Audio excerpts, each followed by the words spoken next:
ദൈവതിരുനാമത്തിന് മഹത്വമുണ്ടാകട്ടെ. ഏവർക്കും ഹെർമിറ്റ്സ് ടോക്സിന്റെ 758 ഭാഗത്തിലേക്ക് സ്വാഗതം. ഇന്നത്തെ പ്രഭാത ചിന്തയ്ക്കായി തിരഞ്ഞെടുത്തിരിക്കുന്ന വേദഭാഗം വിശുദ്ധ മത്തായി 5-ാം അധ്യായം 44-ാമത്തെ തിരുവചനമാണ്. ഞാനോ നിങ്ങളോട് പറയുന്നത്, നിങ്ങളുടെ ശത്രുക്കളെ സ്നേഹിപ്പിൻ, നിങ്ങളെ ഉപദ്രവിക്കുന്നവർക്ക് വേണ്ടി പ്രാർത്ഥിപ്പിൻ. നമുക്ക് ജീവിതത്തിൽ പ്രാവർത്തികമാക്കുവാൻ ഏറെ പ്രയാസകരമായ ഒരു ചിന്തയാണ് ഈ തിരുവചനം നമുക്ക് നൽകുന്നത്.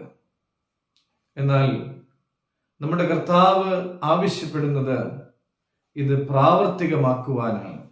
ഞാനോ നിങ്ങളോട് പറയുന്നത് എന്ന പ്രയോഗം പല പ്രാവശ്യം ഈ അധ്യായത്തിൽ നാം കാണുന്നുണ്ട്.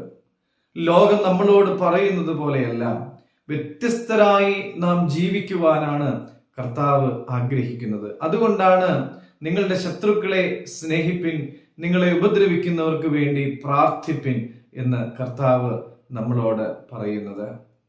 ഞാൻ പറയുന്നത് പോലെ ചെയ്യുക, ഞാൻ പ്രവർത്തിക്കുന്നത് പോലെയല്ല എന്നല്ല കർത്താവ് നമ്മളോട് പറഞ്ഞത്. താൻ പറഞ്ഞ വാക്കുകൾ പ്രവൃത്തിയിലൂടെ ഉറപ്പിക്കുകയായിരുന്നു നമ്മുടെ കർത്താവ്.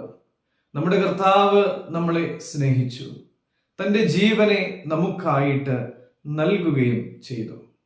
യേശു തമ്പുരാൻ വ്യക്തികളെയോ അവരുടെ മഹിമയെയോ നോക്കി ഒന്നുമല്ല സ്നേഹിച്ചത്. യേശു തമ്പുരാൻ ലോകത്തെ സ്നേഹിച്ചു. യേശു തമ്പുരാനെ വിശ്വസിക്കുന്നവരായ നാമും അത്തരത്തിൽ മറ്റുള്ളവരെ സ്നേഹിക്കുവാനായി വിളിക്കപ്പെട്ടിരിക്കുന്നു എന്ന് തിരിച്ചറിയുവാനായിട്ട് നമുക്ക് സാധിക്കണം. പ്രിയമുള്ളവരെ, ശത്രുക്കളെ സ്നേഹിക്കുവാനും നമ്മെ ഉപദ്രവിക്കുന്നവർക്ക് വേണ്ടി പ്രാർത്ഥിക്കുവാനും ഒക്കെയുള്ള കൃപ സ്വർഗീയ സന്നിധിയിൽ നിന്ന് പ്രാപിക്കുവാൻ വേണ്ടി നമുക്ക് ദൈവസന്നിധിയിൽ പ്രാർത്ഥിക്കാം. ദൈവം അനുഗ്രഹിക്കട്ടെ.